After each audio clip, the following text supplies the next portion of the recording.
Hello, Mr. Noobie here to help answer the question, should you buy or rent your cable modem and wireless router?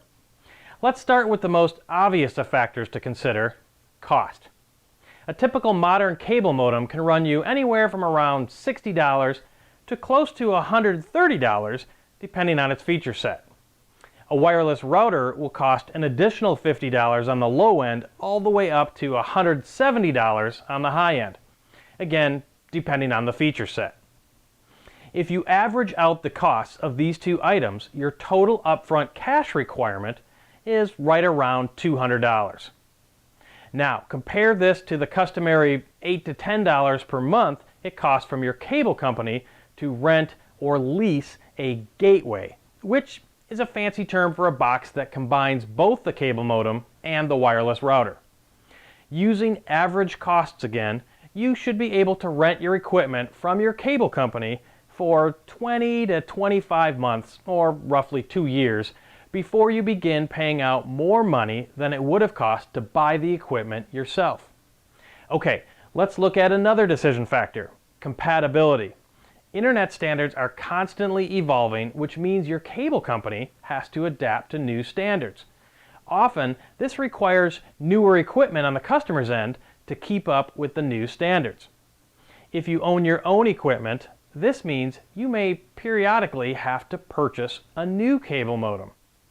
On the other hand, if you rent your equipment from your cable company, they will likely swap out your equipment for newer, updated equipment at no extra charge. Okay, now let's talk about what arguably is the biggest decision factor of all: support. I'm referring to what happens when you experience an internet problem. When you place a support call to your cable company, they will likely run a few tests to make sure everything is running smoothly between their end and your equipment. If something is wrong on their end, it's up to them to fix it.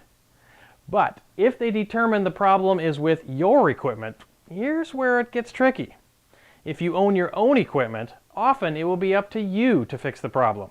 This may mean tinkering with your own equipment or purchasing new equipment to see if it fixes the problem. This can add up quickly in both money and time. On the other hand, if you have faulty equipment from the cable company, it will likely be swapped out with new equipment at no extra charge. Now, despite what I just said, techie people still love to tinker with their tech and will probably love to take on the challenge and risk of owning their own equipment. But for the rest of us non-techies, you're probably much better off renting your equipment from the cable company. You may end up paying a little more, but the payoff comes back to you in hands-off support. If it helps any, think of your rental fee like insurance. You pay a little bit every month, but if something goes wrong, you know you're covered. This tech tip has been brought to you by Xfinity. For more information on how you can get high-speed internet access in your home, visit xfinity.com.